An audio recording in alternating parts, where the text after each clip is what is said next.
샬롬, 좋은 아침입니다. 서차원 목사입니다. 오늘도 하나님의 사랑이 충만한 날이길 기원합니다. 어제는 갈라디아서 1장 전체를 읽고 개괄적인 것을 나눴습니다. 오늘은 짧은 본문을 좀 더 세밀하게 나누도록 하겠습니다. 오늘 우리가 읽고 나눌 하나님의 말씀은 갈라디아서 1장 1절 말씀입니다. 한 목소리로 함께 읽겠습니다. 사람들에게서 난 것도 아니요 사람으로 말미암은 것도 아니요 오직 예수 그리스도와 그를 죽은 자 가운데서 살리신 하나님 아버지로 말미암아 사도된 바울은 아멘. 어제 말씀에서 잠깐 언급했듯 갈라디아서는 바울의 사도성과 믿음으로 의롭게 된다는 이신칭의의 복음이 공격받는 상황에서 쓰신 편지입니다. 바울을 공격하는 사람들은 유대계 기독교 근본주의자들이었습니다. 그들은 복음을 완전하게 완성시키겠다는 표면적 이유를 들면서 실제적으로는 복음과 바울의 사도성을 문제 삼았습니다. 그들이 바울의 사도성을 문제 삼은 이유는 바울이 예수님의 부르심을 받은 일이 없기 때문이었습니다. 또한 바울은 예수님을 직접 만나서 배운 일도 없기 때문이었습니다. 무엇보다 바울은 예수님을 믿는 사람들을 박해하던 사람이었기 때문입니다. 예수 믿는 사람을 박해하러 다니던 바울이 다메섹 선상에서 예수님을 만나 회심했고 복음을 전하기 시작했습니다. 그때는 바울이 예수님을 만났던 그때는 예수님이 살아계실 때가 아니라 죽으시고 부활하신 후 3, 4년이 지난 시기였습니다. 유대계 기독교 근본주의자들은 바울의 그런 부분을 지적하며 바울의 사도성을 문제 삼은 것입니다. 바울은 그런 사람들의 공격 때문에 편지를 쓸 때마다 자신의 사도성을 밝혔습니다. 갈라디아서도 마찬가지입니다. 오늘 본문 1절입니다. 한 목소리로 읽겠습니다. 사람들에게서 난 것도 아니요 사람으로 말미암은 것도 아니요 오직 예수 그리스도와 그를 죽은 자 가운데서 살리신 하나님 아버지로 말미암아 사도된 바울은 아멘. 바울은 자신이 사도가 된 것은 사람이 준 권한이 아니라 예수님과 하나님께서 주신 권한이라고 밝힙니다. 예수님의 12 제자들처럼 자신도 예수님과 하나님으로부터 사도로 임명받았다는 것입니다. 표준세 번역으로 다시 읽어보겠습니다.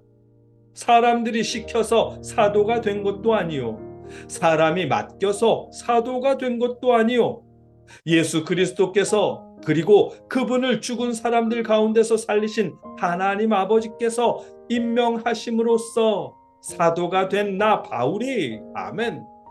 바울은 사람이 시켜서 혹은 사람이 맡겨서 사도가 된 것이 아니랍니다.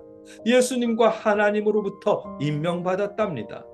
그러니 사람에 의해서 부정될 수 없다는 것입니다. 사람은 그가 누구이든 예수님과 하나님께서 바울에게 부여한 사도로서의 권한을 부정할 수 없다는 것입니다. 이 말씀에서 우리는 놀라운 사실을 발견할 수 있습니다. 그것은 바울이 자랑하고 증명할 수 있는 자신의 신분이나 학력이나 가문을 통해 사도성을 주장하지 않았다는 사실이고 증명할 수 없는 예수님을 만난 자신의 경험으로 사도성을 주장했다는 사실입니다. 예수님의 제자들과 사도로서 동등함을 나타내고자 했을지라도 제자들보다 우수한 자신의 양력이 아니라 개인적인 예수님과의 만남을 바탕으로 해서 자신의 사도성을 주장했다는 사실입니다. 여러분도 아시겠지만 바울은 그 시대 엘리트 중에 엘리트였다고 전해집니다. 바울은 다소에서 태어났고 예루살렘에서 자랐으며 베냐민 지파에 속한 히브리인 중에 히브리인이었습니다. 아울러 로마 시민권자였고 가말리엘이라는 대스승에게서 율법을 배운 사람입니다. 자랑하기에 충분한 양력입니다. 예수님을 직접 만나지는 못했더라도 오랜 시간 최고의 율법학자에게서 율법을 배운 사람으로서 다른 제자들보다 더 우수한 석학이었습니다. 바울을 공격하던 사람들이 유대계 기독교인들 중 어떤 사람이었던 만큼 히브리인 중에 히브리인이며 가말리엘이라는 율법학자에게 배운 자신의 양력을 들이댔다면 유대계 기독교 근본주의자들에게 보다 더 강하게 어필할 수 있었을 것입니다. 왜냐하면 바울의 사도성과 복음을 문제 삼은 그 사람들 역시 예수님이 직접 세우신 사도는 아니었기 때문입니다. 그렇기에 바울의 양력으로 그들을 찍어 누르는 것이 더욱 쉬웠을 것입니다. 그럼에도 바울은 자신의 사도성을 증명하기 위해 자신의 양력이나 이력을 사용하지 않았습니다. 객관적인 증명이 불가능한 예수님과의 만남을 바탕으로 예수 그리스도와 하나님께로부터 사도로 임명받았다고 말하며 자신의 사도성을 어필한 것입니다. 우리식으로 비유하자면 서울대를 나와 신학 박사를 한 사람이 자신의 목사로서 자신의 소명을 증명하기 위해 자신의 학력이나 양력이 아니라 다만 예수 그리스도를 만난 경험과 소명만을 언급하는 것과 같을 것입니다. 솔직하게 말해서 우리의 관점이라면 예수님을 만난 경험과 소명보다 서울대를 나와서 신학 박사 학위를 가졌다는 것이 더 중요한 부분이고 고개를 끄덕거릴 만한 일일 테지만, 그럼에도 그 무엇보다 주님을 만난 경험을 앞세우는 것과 같은 모습입니다. 바울은 그렇게 했습니다. 바울은 실제로 증명할 수 있는 자신의 신분이나 가말리엘의 문화생이었던 학력이나 베냐민 지파이면서 순수 히브리인이라는 혈통으로 자신의 사도됨을 주장하지 않았습니다.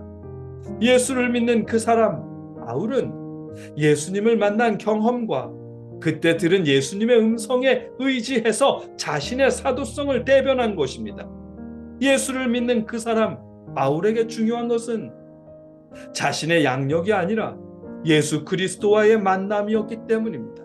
이것이 바울의 사도성을 증명하는 오늘 본문을 통해 우리가 발견할 수 있는 놀라운 사실입니다. 주를 믿는 우리가 중요하게 여겨야 할 것이 무엇인지를 깨닫게 하시는 내용입니다.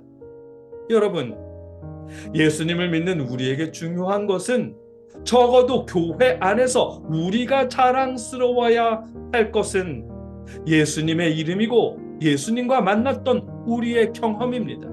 물론 회사나 직장에서라면 더 높은 임금이나 승진을 위해서 양력을 내세워야 할 때도 있겠지만, 그렇더라도 우리가 자랑해야 할 것은 예수님을 만났던 기쁨이고 예수님을 만났다는 사실입니다. 우리가 목사님을 청빙하거나 장로님을 선출할 때도 마찬가지입니다.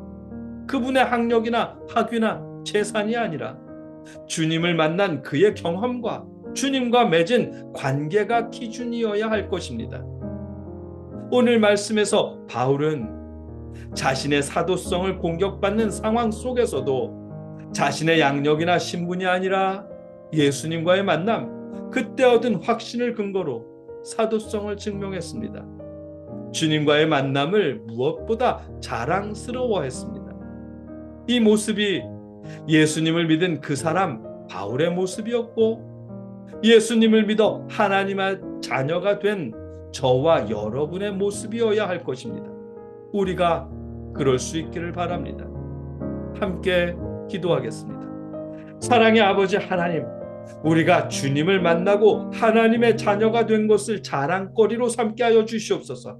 세상적인 기준으로 자랑할 거리가 우리에게 차고 넘치더라도 예수님이 부르시고 선택하셔서 하나님의 자녀 삼아 주신 것을 더욱 자랑할 수 있도록 우리 마음을 변화시켜 주시옵소서.